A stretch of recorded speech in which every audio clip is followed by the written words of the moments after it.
Oui, là, maintenant, vu la situation des finances publiques qui est la nôtre. Sophie Pantel, socialiste. Merci, Monsieur le Président, Messieurs les ministres.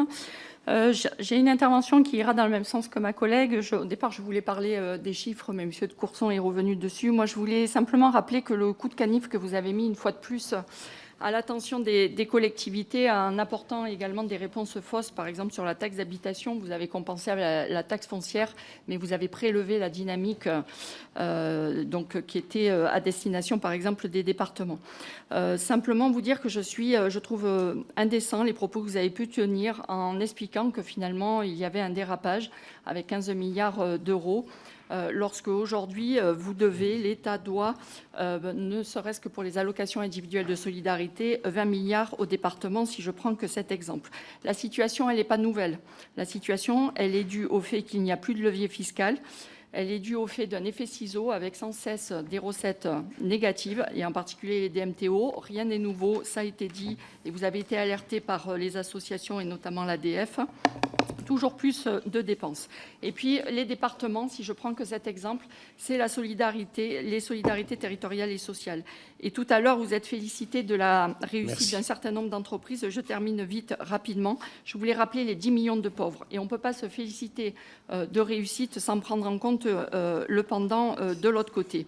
Et rappeler aussi que ces collectivités subissent de nombreux choix que vous avez mis en œuvre, aussi bien pour les employeurs que pour le Ségur, la prime feu et un certain nombre d'autres dépenses que vous nous avez imposées. Alors, ma question, elle est simple. Est-ce que vous avez ou est-ce que vous aviez prévu, en fait, de rembourser, de payer la dette de l'État aux collectivités, en particulier aux départements? Bruno Le Maire. Une fois encore, je le redis, il n'y a aucune mise en cause brutale ou d'accusation de qui que ce soit. Pas comme ça qu'on réglera le problème des finances publiques.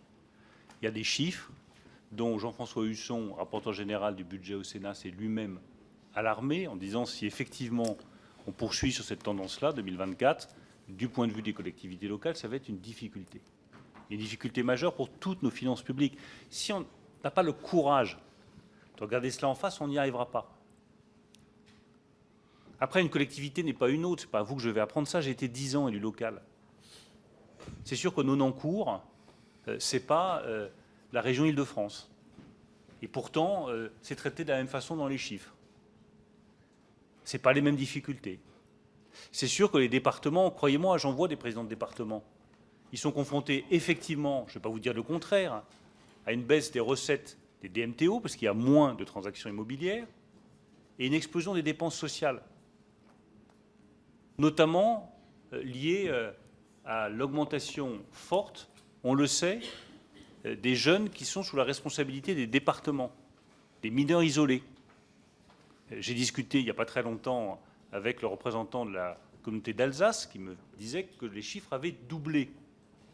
Ah, c'est des budgets supplémentaires très lourds pour lui, mais regardons ça, mais sans nier pour autant que dans d'autres collectivités, il va y avoir des dépenses de fonctionnement qui vont fortement augmenter, qui ne sont pas forcément justifiées. Ayons le courage d'aller poser un diagnostic juste, sinon on n'aura pas de bonne réponse. Merci. Nicolas Ray.